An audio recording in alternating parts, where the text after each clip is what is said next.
Okay, hello everybody. I'm Travell Henry. I've met a few of you before. For those of you who don't know me, I've been involved in personal safety training, conflict prevention, and management of violence and aggression now for a good number of years, 20 odd years plus, with themselves from there. And I'd just like to take a couple of minutes just to kind of, on the back of some videos that have been put out by Mark and Eric regarding non-approved and approved techniques. I think quite a few of you have seen those videos there, making reference to who actually approved techniques, and therefore if a technique's approved, it kind of implies if you don't use an approved technique, therefore the technique you applied was not approved, for example.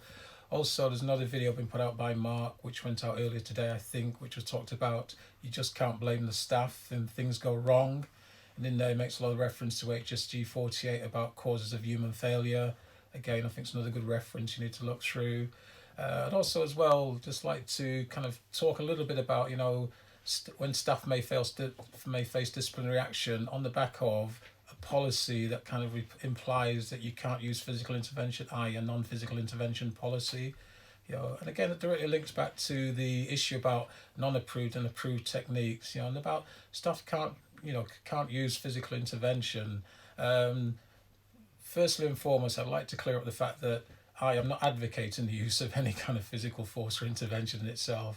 As a matter of fact, I subscribe to the fact that the more we can reduce and have to use any kind of physical intervention, then that should be the ethos we're trying to subscribe to and maintain throughout. But the reality, isn't it, even around if we're supporting people with a case review file or we've got some history about them, and even though we put lots of preventative measures in place to try and avoid, prevent, or manage the potential for challenging behaviour or challenge behaviour before it gets out of hand, the reality is on a 24/7, 365 days of the year basis is that we can't prevent and diffuse all levels of challenging behaviour, whatever we term challenging behaviour. But if I say physical, then that way we can't go too far wrong. So this bit about we've got a duty of care, and that's the key issue I want to come on to here. Just link back to the non-approved and approved techniques and cause of human failure. We've got a duty of care, haven't we, around foreseeable risk. As I say, whilst we want to, ideally verbally de-escalate a situation, resolve it, and bring it to a satisfactory conclusion, yeah, when it comes to, I'm going to call it restrictive or non-restrictive interventions, or we may be using the aid of mechanical or soft restraint equipment, etc., which comes into play in certain situations. And again, we need a rationale and justification for doing so regarding all use of force. Even sometimes, if we're verbally being quite assertive, we still need to justify and rationalise that themselves. But I want to come back to though, that duty of care. Sometimes, isn't it? Things are happening so quickly that it's we haven't got time to talk to the person, try to get them to de-escalate and try and resolve the situation. So we may have to then manage that situation to prevent harm before it actually occurs. I.e., there are times, isn't it, when we know around managing challenging behaviour, abusive, aggressive, disruptive, or violent behaviour, whatever term we want to give it, themselves. There are times when we get an instinctive feeling, don't we, a perception, but it almost becomes belief. That perception is real at times. So that belief, factually, it's about to go wrong. Yeah. So we've either had the opportunity to maybe try and de-escalate, and it hasn't worked for whatever reason. So then we need to intervene, or conversely, sometimes things have already gone wrong, and try and prevent any further harm from worsening. Then we may have to intervene, from that perspective there.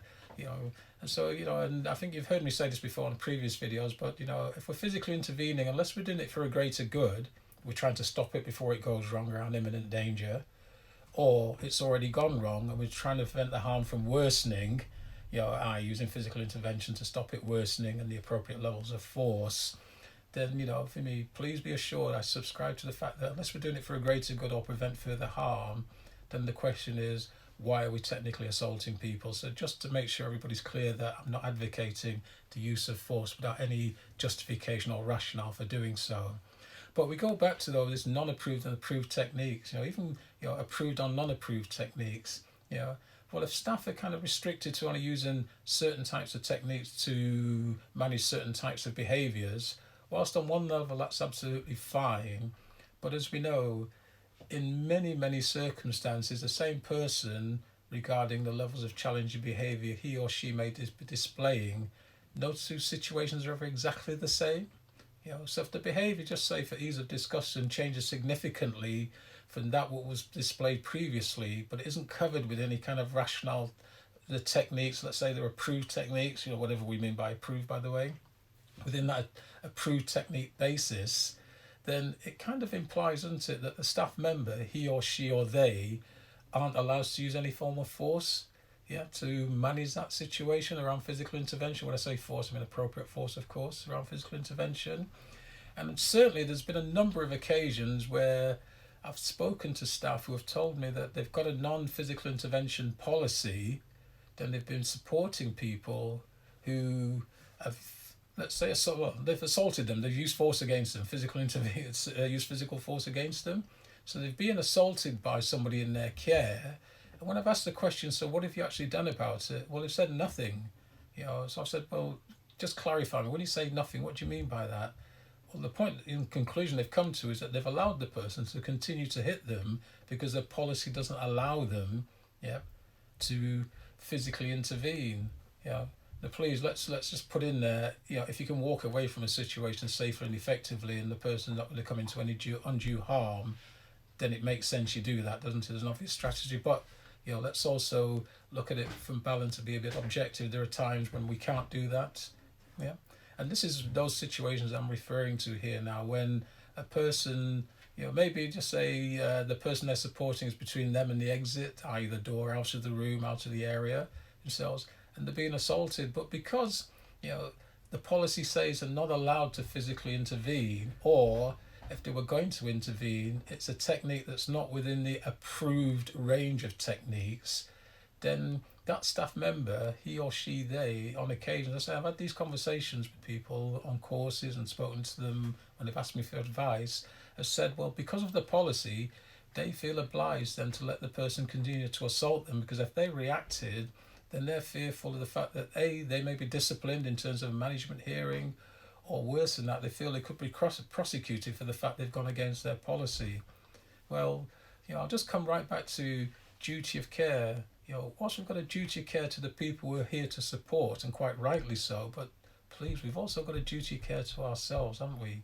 And if we don't feel safe and confident and assured about ourselves, how can we provide the best possible service for the people we're here to support within themselves from there?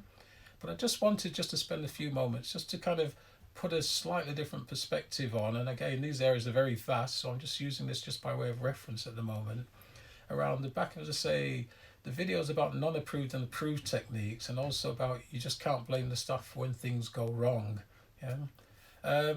If you've enjoyed this video, well, for me, I'd like you just, if you wouldn't mind, just let me have your comments about this video. If you've got any points you'd like to raise or kind of ask me about, then please leave a comment below, and I welcome hearing from you.